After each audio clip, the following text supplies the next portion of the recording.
Hello everyone, it's Sarah Natale here. Thank you to Miss Rittner for inviting me to read a chapter from The Kiss of Death to you today. You may remember when I visited your classroom, I read a section from chapter 3, and today I'm going to read the whole chapter to you. Let's get started. Chapter 3. The next morning I awoke to the sound of a high-pitched scream. I jumped out of bed and had just opened my chamber door when my mother came dashing into my room. I almost ran smack into her. I heard Father shouting down the hall, "Juliana, Juliana, what's wrong?" But she didn't budge from her spot near my door. I read the expression on her face and knew what had happened before she even uttered a word. The servant was dead. I later learned of the details. She was perfectly healthy yesterday morning. Now she had dropped dead like a fly, without so much as a cough or fever to give away the cause of her illness. It was the second death in the Chauncey house. Poor Rohijah. Rumors spread rapidly as we heard that ours was not the only house afflicted with this fast-moving plague, and a plague it was, for there was no better name for this mysterious disease that seemed to infect everyone it came into contact with. It was all over the city, and not just in London either. It was spreading rapidly all over Europe. There were stories of this very illness in Italy, France, and Spain. The horrors of it were not to be taken lightly. Some said it originated in Italy. Others claimed it came from as far away as the Far East, carried by a poisonous cloud.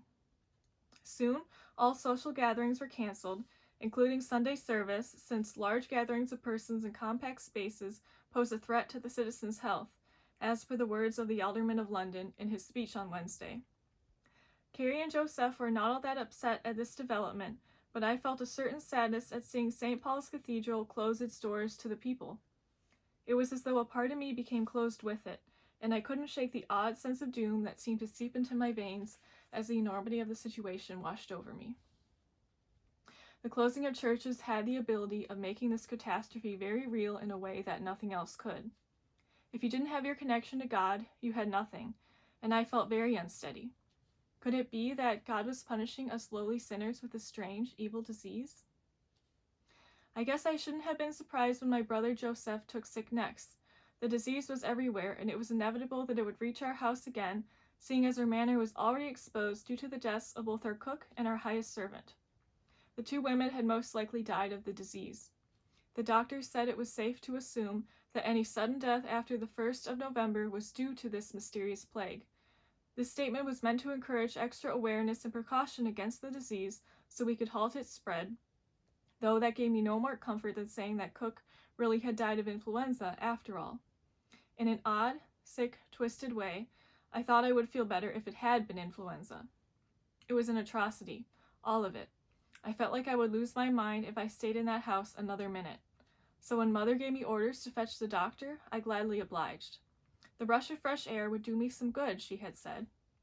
Unfortunately, the air outside was no more fresh or inviting than that inside our house. The stench of dead and decaying bodies was overwhelming, and I covered my nose in my kerchief. I had my head down the entire time to avoid the gaze of the infected on the streets, and was about a block from the doctor's when I stumbled headlong into Matthias. "Arg, Elizabeth? Good heavens, Maddie, you scared me half to death. Might I remind you that it was you, fair madam, who collided into me. You mustn't humor me with flattery," I scolded him, though my heartbeat betrayed me by speeding up ever so slightly with the idea that he thought me fair. "Mustn't I?" he grinned, that beautiful grin I knew so well. "Matthias," I said. His smile made me melt. I again found myself vaguely wishing he would ask me to marry him. And again, all the same qualms from before flooded my memory. He was too young. He needed to build up a craftsman career to support himself before he could even think about building and supporting a family, etc., etc. He took my arm and pulled me to the side of the street. Every nerve ending in my arm was on fire at his touch, and when I looked up, the seriousness of his expression caught me off guard. Suddenly, he was all business. "Listen, Lizzie," he said. "You are on your way to the doctor's, I take it?" He didn't even give me a chance to respond. "Meaning you probably know that this illness is serious stuff, but I doubt you know how serious." His mouth was a tight line. I waited for him to continue. "My brother just died from it." "Oh, Maddie," I cried. My heart ached over his loss. We had only lost a few of our servants. The loss of a family member was an entirely different matter. I wrapped my arms around him and held him close, the ache of his misfortune making me forget how odd I would feel being this close to him under any other circumstances. Do they know how it is transmitted? Some doctors say through contact with the swelling boo-boos. Others say you will drop dead if you even breathe the same air as the victim. Well, I know that one is false, I informed him. My entire manor has to be infected since both Cook and Rohija have passed, and now my brother has it. But the rest of us are in good health, fit as ever. It must be through direct contact. Maybe, was all he said. His expression was dark and unreadable, and that scared me the most. I could always tell what he was thinking without a second thought, and now I couldn't even tell if he believed me or not. I wrote it off as grief over his brother and plunged on to something less taxing on the body and soul. St. Paul's Cathedral is closed, did you hear? No more service until, well, indefinitely, I guess, until this plague is over. I'm sure you and your family are very distraught. He himself didn't look too distraught about it. Matthias, what's the matter with you? Don't you believe in God anymore? I scolded. Of course you do. What am I saying? He looked me dead in the eye. What kind of God would do this to us, Elizabeth? How could he who loves us so much inflict such pain and cruelty? Think about it. I think he just needs to punish the sinners. As bad as it sounds, he just needs to wipe a few of them off this earth.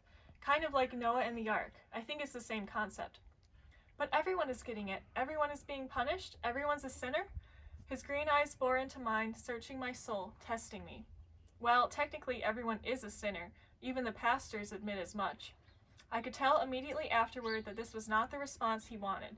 Matthias was becoming cold to me, someone I didn't know anymore. And without him, and without God, I didn't know who or what to trust anymore. My instincts, or the death and destruction before my eyes all around me. If everyone is a sinner, everyone dies. That's what you're saying. You're essentially giving us all a death sentence, Elizabeth. Is that really what you want?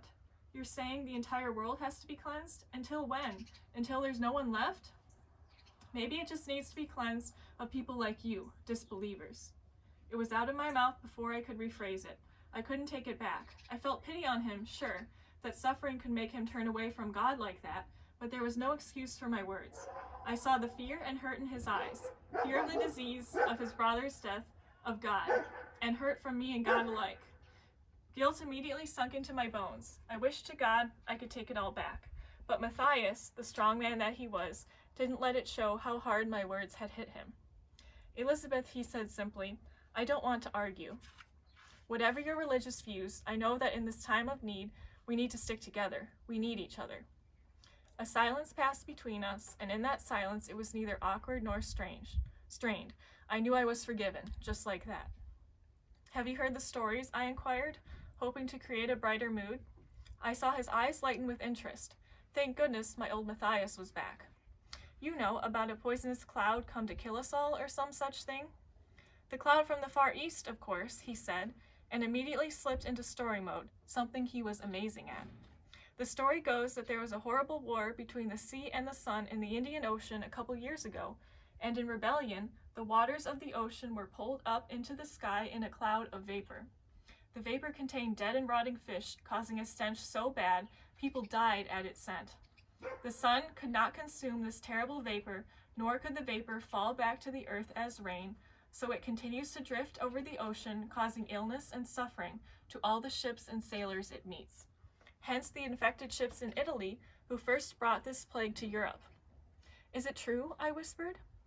Who knows? I'd trust Doc most if I were you. He knows his trade. Yes, I must have a word with him soon. Well, I mustn't keep you. Take care, Matthias. I'll pray for your brother. He didn't say anything to that as I turned and headed in the direction I had originally been going. Once I fetched the physician, we hurried back to the manor. He hovered over my brother's bed as he administered whatever cure he saw fit. Thank you for listening. I hope you enjoyed my story, and I look forward to seeing you in the classroom again.